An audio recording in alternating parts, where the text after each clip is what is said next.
శ్రీ గురుభ్యో నమ. ధనస్సు రాశి వారికి అదృష్టం కలిసి రావాలంటే మీ ఇంటికి వచ్చిన పేదవారిని ఎప్పుడూ కూడా ఒట్టి చేతులతో పంపకూడదు. సదా సత్యము ధర్మంగా ఉండాలి.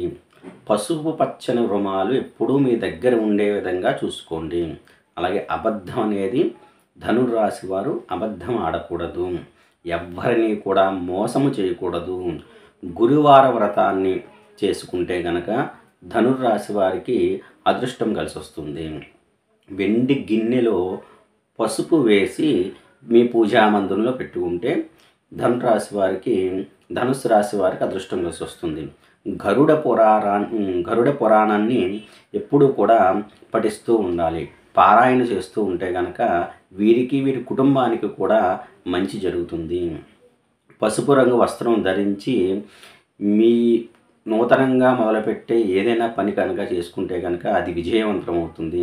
దేవాలయాలలో నెయ్యి, బంగాళదుంప, మజ్జిగ, కర్పూరం ఇవి డొనేట్ చేస్తూ ఉంటే కనుక ధనుస్సు రాశి వారికి ఐశ్వర్యం వస్తుంది. గంగా నది స్థానము, గంగా పూజ చేస్తే కనుక ధనుస్సు రాశి వారు మంచి ఉన్నతమైన స్థితికి ఎదుగుతారు. అలాగే తీర్థయాత్రలు ఎక్కువగా చేస్తూ ఉండాలి. తీర్థయాత్రల్లో ఇతరులకి మీ సహాయ సహకారాలు అందిస్తూ ఉంటే గనక ధనుస్సు రాశి వారికి మంచి జరుగుతుంది. ఏదైనా పని ప్రారంభించేప్పుడు మీ ఇష్టదైవానికి అర్చించిన తర్వాతే పూజాది కార్యక్రమాలు చేసుకున్న తర్వాత మొదలు పెడితే కనుక ఆ పని విజయవంతం అవుతుంది. 43 రోజుల పాటు నదిలో రాగి కాయిన్ వేస్తూ ఉంటే కనుక వీరికి ఐశ్వర్యం వస్తుంది. పసుపు రంగు బట్టలు లేదా పసుపు దుప్పటిని వీరు ఎక్కువగా వాడితే కనుక వీరికి బాగుంటుంది. చీమలకు ఆహారం పెడుతూ ఉండాలి.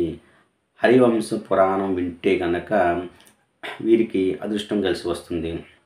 పసుపు రంగు పూల చెట్లు ఎక్కువగా పెంచితే కనుక ధనుస్సు రాశి వారికి మంచి శుభాలే జరుగుతాయి. అన్నీ కూడా శుభాలే జరుగుతాయి అన్నమాట. ఈ విధంగా ఈ నియమాలు పాటిస్తే కనుక ధనుస్సు రాశి వారికి అక్షయమైన అఖండమైన సంపదని ఆ పరమేశ్వరుడు కలుగజేస్తాడు. శుభమస్తు. సర్వత్రా విజయోస్తు.